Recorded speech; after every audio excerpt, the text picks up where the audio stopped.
Bonjour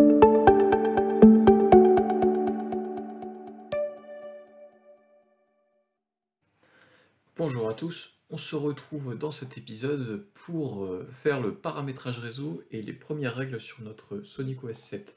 Maintenant que nous avons mis à jour le firmware et effectué nos premières sauvegardes, on va pouvoir véritablement commencer à paramétrer notre pare-feu. Ici vous voyez un schéma logique de mon lab, donc on peut voir la zone 1, avec les adresses IP et les interfaces assignées, et également les zones. Donc on aura une zone de production pour les serveurs, une zone de LAN pour les clients, et une zone de WAN qui correspond à toute la partie Internet. Donc on va pouvoir commencer par créer et attribuer nos zones. Donc pour ça, on va créer une zone production.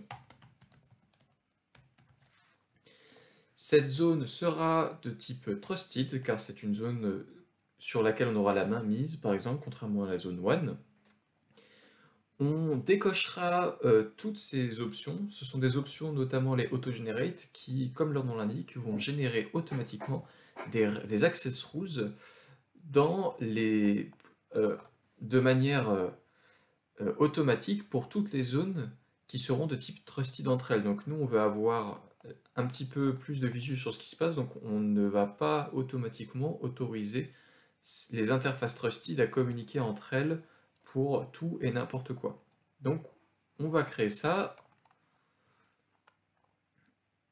et on va créer également, pour la forme plutôt, vu qu'on n'en utilisera pas, une zone Wi-Fi, qui elle sera plutôt de type public.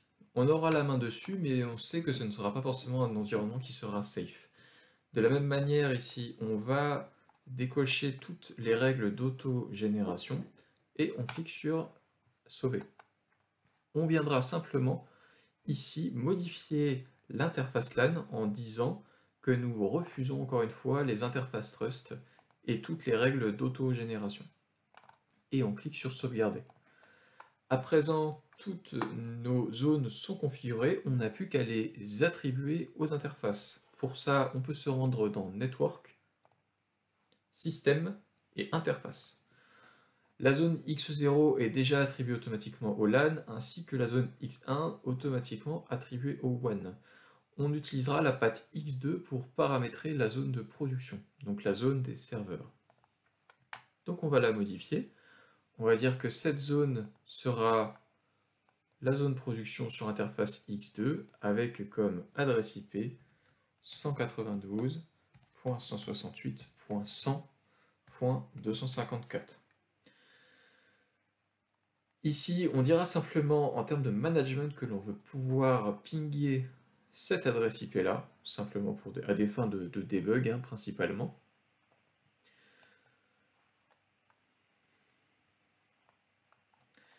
On viendra ensuite, ici, effectuer un native bridge avec une virtual interface pour la partie Wi-Fi. En quoi ça va consister? Eh bien ici, on va simplement venir dire que en native bridge mode, on va pouvoir venir récupérer éventuellement et avoir des IP attribués à une autre interface. Donc ici, par exemple, on va faire un native bridge vers la X0 avec comme interface parent, donc sur quoi le Wi-Fi sera branché, sur l'interface X3. Ici, ça nous permettra donc de récupérer automatiquement et d'avoir les mêmes adresses IP pour les utilisateurs Wi-Fi que pour les utilisateurs du LAN. Et on clique sur OK. On entre évidemment un tag VLAN, vu que ce sera une virtual interface, donc ça fonctionnera avec des VLAN. Et on clique sur OK. Maintenant qu'on a à peu près tout configuré, la seule chose que l'on va également devoir faire, mais qui va nécessiter de changer d'adresse IP, est de modifier l'adresse IP de la path 1 qui est ici pour information celle par défaut, c'est-à-dire 192.168.168.168. Donc ici on va venir lui donner la 192.168.50.254, et ici par contre, vu que ce sera sur cette interface que je viendrai faire tout mon management, je vais venir autoriser tous les types de management, à savoir HTTPS, celle que je fais actuellement, ping, et également SSH pour la prise de main sur la console. Et je clique sur OK. À partir de ce moment-là, on va évidemment perdre la main sur le firewall, puisqu'ici je suis connecté sur 168.168. Donc un petit changement d'adresse IP s'impose sur mon client. Donc ici, je vais venir modifier mon adresse qui était 192.168.168.1 pour venir lui donner l'adresse 192.168.50.1. J'avais déjà tout configuré en amont. Ici, la 100.1 étant mon Active Directory, qui a comme donc gateway 100.254. Je valide tout cela, et je vais venir me reconnecter à l'interface, qui a donc changé, qui est maintenant .50.254. Voilà, je me reconnecte.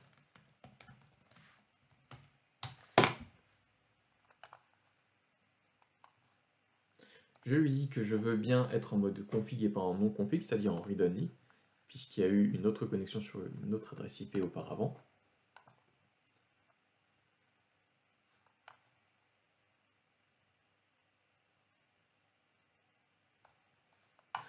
Et maintenant que toutes les interfaces ont bien des zones assignées et les bonnes adresses IP, on va tout de même vérifier.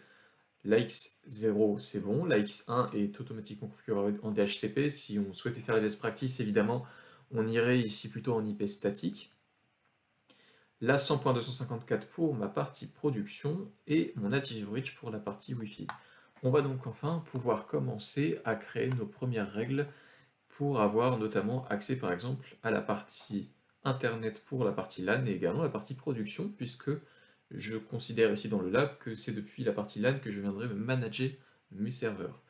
Donc pour cela, on va déjà commencer par créer deux host address object. Donc ce seront finalement des alias d'adresse IP, un pour mon client et un pour mon Active Directory, c'est-à-dire pour l'un de mes serveurs. Donc pour ça, rendez-vous dans la partie Object, Match Object et Adresse. Ici, on a déjà des adresses préconfigurées, que ce soit des adresses réseau ou des hosts, et on va venir ajouter nos propres hosts. Donc ici, je vais l'appeler client 1, c'est donc le PC sur lequel je suis actuellement, qui est donc dans la zone LAN, qui est un type host, et qui a donc pour adresse IP 192.168.50.1. Je vais réitérer l'opération pour mon Active Directory, je vais donc lui donner le nom AD tout simplement, qui se trouve dans la zone production, qui est de type host, et dont l'adresse IP est 192.168.100.1. Je clique sur sauvegarder, et j'ai enfin mes adresses de paramétrer. Je vais donc pouvoir passer à la création de règles, donc dans Policy, Access Rules. J'ai ici donc des règles qui ont été préconfigurées, active ou non, en fonction de si vous avez décoché l'autogénération, et nous allons donc pouvoir ajouter nos propres règles. La première règle que je vais créer, c'est une règle de LAN vers le WAN. Ici, l'action sera hello, c'est-à-dire que je vais autoriser ce flux en IPv4, j'autorise la règle, et donc de la zone, LAN, c'était donc ici l'utilité des zones.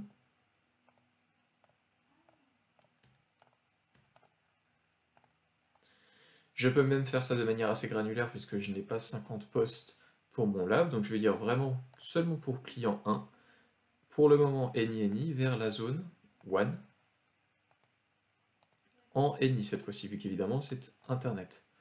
Je clique sur OK, et déjà à partir de ce moment-là, si la règle est correctement placée, je vais déjà avoir un accès Internet qui va arriver très rapidement. Une fois qu'on a fait cela, on va également paramétrer une règle pour autoriser le LAN vers la partie production. Vous voyez ici mon icône a changé, j'ai désormais accès à Internet. Donc je crée une règle LAN to production. En hello, IPv4, j'active la règle de la zone LAN vers la zone production.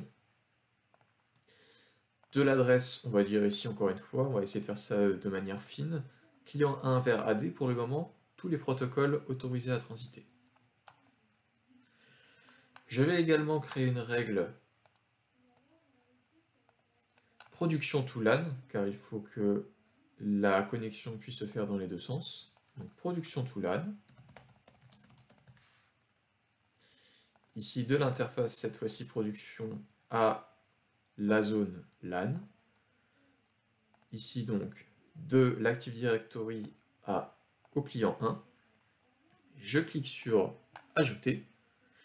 Et ici, je vais simplement venir ajouter une dernière règle qui viendra donner un accès Internet à ma zone production pour des mises à jour d'OS par exemple. Je vais l'appeler production to one. Hello IPv4, j'autorise. Ici, la source sera donc la production et la zone sera la zone one. Je dis qu'ici, encore une fois, seul l'Active Directory sera autorisé. Et en adresse destination, je mets évidemment any puisque c'est Internet. J'autorise. Et ici, nous avons donc créé toutes les règles suffisantes pour avoir des accès, évidemment pas très granulaires, mais en tout cas tous les accès dont on aura besoin pour faire du management de serveurs et avoir les accès Internet. Sachant que les règles NAT sont automatiquement configurées par défaut, donc de manière dynamique, même si, évidemment, on pourra venir créer nos propres règles NAT ensuite de manière plus granulaire. On va donc venir faire un petit test, tout simple, de ping vers notre serveur Active Directory pour vérifier si la connexion est bien effective. Donc, .100.1, je vois ici que j'arrive correctement à pinguer mon serveur, et en RDP pourquoi pas, je vois ici que la connexion est bien reçue, sinon je n'aurais pas cette fenêtre. Maintenant, on va essayer de faire quelque chose de plus granulaire, et par exemple d'interdire le RDP du LAN vers la production. De la même manière, on va donc venir ajouter une nouvelle règle, qui va s'appeler par exemple deny RDP. Cette fois-ci, je mettrai en action deny, en IPv4 enable, de la source LAN vers la source production, en spécifiant encore une fois mes hosts dans mon cas, vers l'Active Directory, et ici je dirais que le port destination sera RDP. Donc ici je vais venir ajouter un nouveau service objet qui s'appellera RDP, qui aura comme protocole TCP, en RDP, et port range, donc pour information, le port 3389 pour le RDP sous Microsoft. J'ai donc bien mon service RDP2 mentionné en deny du client 1 vers l'Active Directory. J'ajoute cette règle.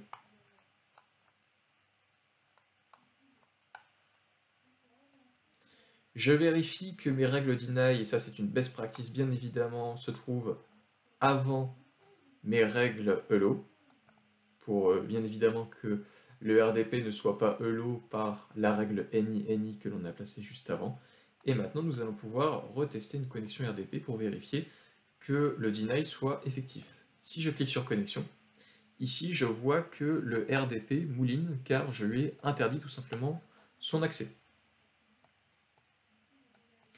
Voilà, c'était tout pour cet épisode. Si vous souhaitez en savoir plus sur le produit, n'hésitez pas à contacter directement l'équipe InfiniGate.